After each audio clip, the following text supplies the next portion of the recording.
Good morning. This is John from the Springs Mennonite Church, and I'm here today again to talk about the Gospel of John, the 8th chapter. This is a beautiful passage, and if you've never read it before, you might want to sit down and read the whole thing. I'm just touching on a few places in it. But today I want to look at one verse, verse 19, and here's what it says. The scribes and the Pharisees, the religious leaders, were talking to Jesus, and they said, "Where is your Father?" And Jesus answered, "Since you don't know who I am, you don't know who my Father is either. If you knew me, you would also know my Father." Now, Jesus made these comments while he's teaching in the temple. And it's hard for you and I to understand the radical nature of Jesus and his teachings. I mean, he was an uneducated religious person. The, the leaders did give him the title of rabbi, which meant someone special, but he had no formal training. Now, I know some people have used that over the years to say that, well, you don't need formal training. Well, that's not it at all. Don't go there. Don't even think that. And so Jesus was trying to explain all these different things, all these ideas. And so the religious leaders figure, well, we can trap him because he talks about his father, who Jesus meant God. So they said, well, who is your father? Well, if that had been a sincere question, we'd have gotten a different answer. But it wasn't. Lots of people try to trick others and they talk about God. Well, if God was good, then why would this happen? They're not really trying to find out who God is. They're just trying to make excuses for why they don't believe. And the same is true here. The religious leaders are just trying to make an excuse for why Jesus isn't who he says he is and shouldn't be listened to.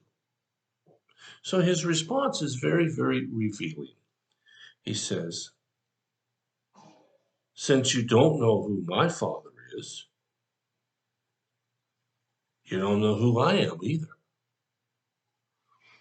It's impossible to understand Jesus without understanding God, because Jesus reflects everything about God. Now, in theology, he's considered the second person in the Trinity, but that's a whole different conversation, and I'm not going to go there today.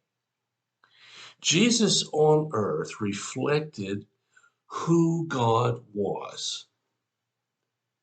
And if you look at his life, you will clearly see that God is a God of forgiveness. God is a God of compassion. God is a God of joy and happiness. God is not what a lot of people think of as someone who's out to get you, who's a judge, who gives us the right to stomp on other people. You know, when people go around claiming in God's name these ugly, hateful ideas, put yourself in Jesus's shoes. Would he do that?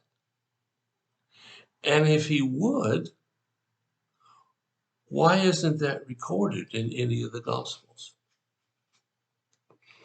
In order to understand God, we have to look at Jesus. And if you want to understand Jesus, then look at the Sermon on the Mount, chapters 5, 6, and 7 of the Gospel of Matthew. And look carefully at the first part, the Beatitudes. who's blessed? And what does it mean for God to bless you? You see, God wants our lives to reflect Him. And so He sent us an example. He sent us someone to follow, Jesus. It's not a mystery, and it's not complicated. I agree that in this world, lots of bad things happen. There's no doubt about that. And I believe with all my heart that there are people in this world who aren't wanting good for everybody else.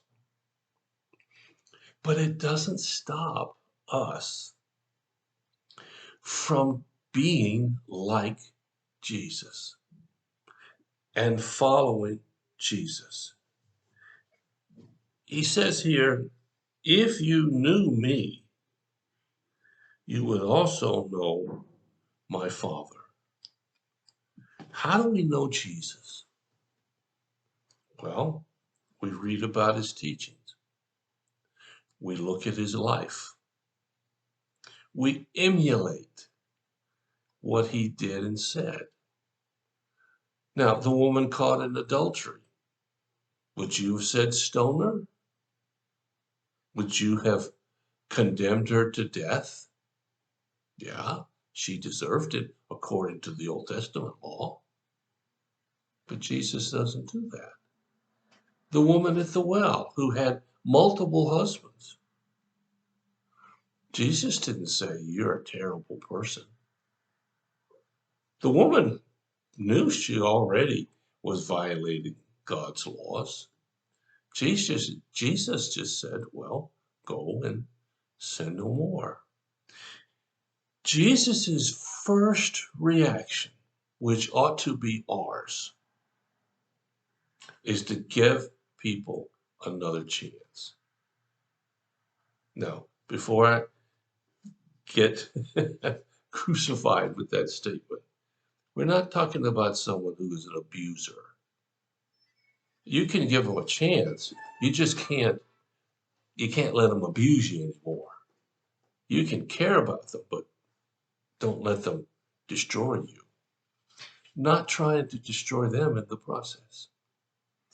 The Gospel of John in this 8th chapter gives us all kinds of images and reflections of who God is. And if that doesn't change your life, well, I don't know what will. Thanks for listening. If you have a prayer concern or a need, let us know. We'll do whatever we can as fast as we can to help meet your need. Thank you so much for listening. I'll be back tomorrow with another verse or two from the 8th chapter of John. God bless you.